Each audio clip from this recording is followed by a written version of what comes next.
আর ধাবায় নয়, এবার বাড়িতেই বেশি কিছু মশলা দিয়ে খুব সহজেই বানিয়ে নিতে পারো ধাবা স্টাইল আলু দো পেঁয়াজা। ভিডিওটা স্কিপ না করে পুরোটা ওয়াচ করবে। ভিডিওর মাঝখানে আমি এমন কিছু টিপস অ্যান্ড ট্রিক্স তোমাদের সাথে শেয়ার করব যাতে করে রেসিপির টেস্টটা হবে একদম পুরো ধাবা বা রেস্টুরেন্টের মতো। তাহলে চলো দেখে নেওয়া যাক ধাবা স্টাইল আলু দো পেঁয়াজের রেসিপি। প্রথমে আমরা সবজিগুলো কাট করে নেব।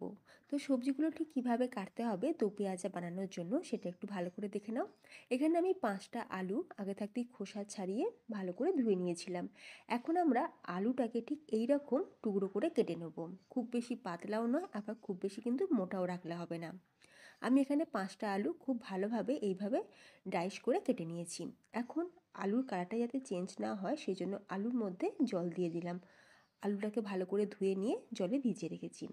এরপর আমরা বাকি সবজিগুলো কাটবো। এখানে আমি নিয়েছি টমেটো, পেঁয়াজ, ক্যাপসিকাম। প্রথমে পেঁয়াজটা কেটে নিচ্ছি। পেঁয়াজের পেছনের অংশটা এইভাবে কেটে বাদ দিয়ে তারপর আমরা পেঁয়াজের যে শেলগুলো সেগুলোকে আলাদা করে নেব।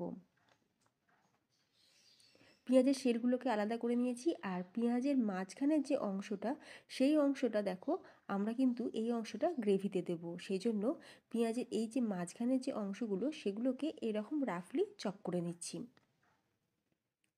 আরও একটা পেঁয়াজ আমি এর সাথে অ্যাড করে নিচ্ছি, কারণ এই পেঁয়াজটাতে গ্রেভিটা কিন্তু হবে না। গ্রেভির জন্য পেঁয়াজ আমাদের রেডি হয়ে গেছে। অন্যদিকে এখানে একটা ক্যাপসিকাম নিয়েছি, আর ক্যাপসিকামটাকে প্রথমে মাঝখান থেকে এইভাবে কেটে নিয়ে ক্যাপসিকামটাকে 4 টুকরো করে প্রথমে কেটে নিয়েছি। তারপর মাঝের যে বীজটা সেটাকে ফেলে দিলাম, দিয়ে এরপর আমরা ক্যাপসিকামটাকেও ডাইস করে কেটে নেব। ফ্রেন্ডস, তোমাদের কাছে একটা ছোট্ট রিকোয়েস্ট, রেসিপি ভালো লাগলে ভিডিওতে একটা লাইক দিতে ভুলো না। আর যদি চ্যানেলে নতুন বন্ধু হয়ে থাকো তাহলে প্লিজ চ্যানেলটি সাবস্ক্রাইব করে পাশে থাকা বেল আইকন প্রেস করে রাখবে। তাহলে আমি চ্যানেলে যখনই ভিডিও আপলোড করব তার নোটিফিকেশান সবার আগে তোমাদের কাছে পৌঁছে যাবে।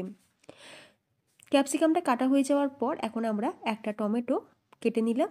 এখানে টমেটোর যে সাইডের অংশটা সেটাকে কেটে নিয়েছি, আর মাঝের যে বীজটা সেটা কিন্তু আমরা গ্রেভিতে ব্যবহার করব।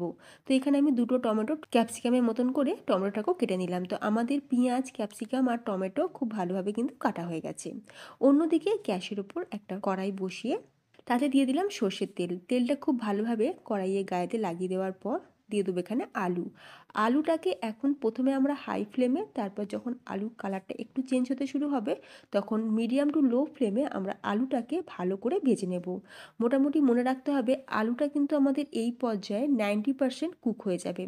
গ্যাসের ফ্লেমটা লোতে করে দিয়ে আলুটাকে এরকম একটু লাল লাল করে ভেজে নিতে হবে। আর অল্প সামান্য আমি নুনও দিয়ে দিলাম, তবে নুনটা কিন্তু আমি ব্যবহার করেছি আলুটা ভাজা প্রপারলি হয়ে যাওয়ার পর, নামানোর আগে ঠিক নুনটা দিলাম। প্রথমে যদি আমরা আলুর মধ্যে নুন দিয়ে দিতাম তাহলে আলু থেকে জল ছেড়ে দিত, আলুটা ভালোভাবে ভাজাও যেত না। তো আলুটা ভাজা হয়ে যাওয়ার পর তুলে রেখে দিয়েছি। তারপর এখানে আমি কিছু গোটা মশলা দিয়ে দিলাম। 1/2 চামচ গোটা জিরে, 2টো তেজপাতা, ছোটো এলাচ, লবঙ্গ, দারচিনি, একটা বড় এলাচ আর 1/2 চামচ সামরিচ। আমি এখানে সামরিচটা নিয়েছি, তোমরা চাইলে গোলমরিচ দিতে পারো। এখন গোটা মশলাগুলো তেলের মধ্যে দেওয়ার পর দিয়ে দিচ্ছি এখানে পেঁয়াজ, যে পেঁয়াজটা আমরা টুকরো করে কেটে নিয়েছিলাম। পেঁয়াজটা দিয়ে একটু ব্রাউন করে ভেজে নেওয়ার পর দিয়ে দেবো এখানে টমেটো, সাথে সাথে একটু নুন দিয়ে দিলাম। আর দিয়ে দিচ্ছি এখানে 10 কোয়া মতন রসুন, দিয়ে দেবো এখানে অল্প সামান্য একটুখানি আদা, আর ধনেপাতার যে ডালের অংশ সেটা কিছুটা পরিমাণে দিয়ে দিলাম। এবার এই মশলাগুলোকে আমরা ভালো করে একটু ভেজে নেব যতক্ষণ মশলাটা ফ্রাই হচ্ছে। অন্যদিকে গ্রেভি বানানোর জন্য আমরা এখানে নিয়ে নিয়েছি 1/2 কাপ টক দই, তার সাথে নিয়ে নিয়েছি ঝাল লঙ্কার গুঁড়ো 1 চামচ, কাশ্মীরি লাল লঙ্কার গুঁড়ো 1 চামচ, জিরের গুঁড়ো 1/2 চামচ, আর ধনের গুঁড়ো আমি দিয়ে দিচ্ছি 1 টেবিল চামচ।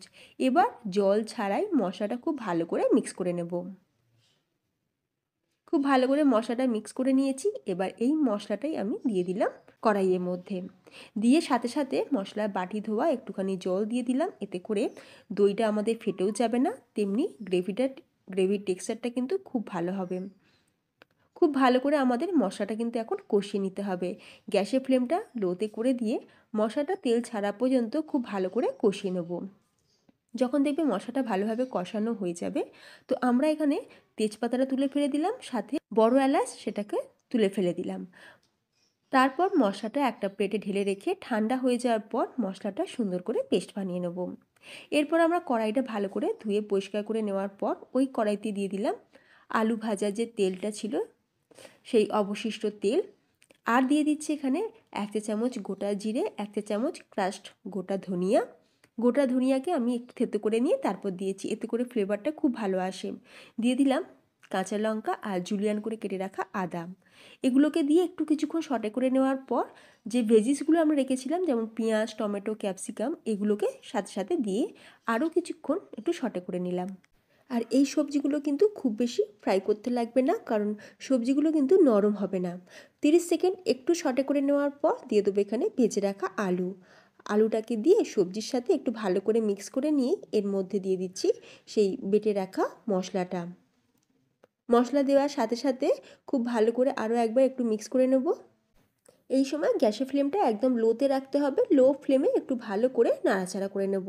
খুব ভালো করে মিক্স করে নেওয়ার পর মিক্সির জার ধোয়া সামান্য পরিমাণে একটু জল দিয়ে দিলাম আর দিয়ে দিচ্ছি 1/2 চা চামচ চিনি। টক দইয়ের টকটা ব্যালেন্স করার জন্য চিনিটা কিন্তু অবশ্যই দিতে লাগবে। দিয়ে একবার ভালো করে মিক্স করে নিয়েছি।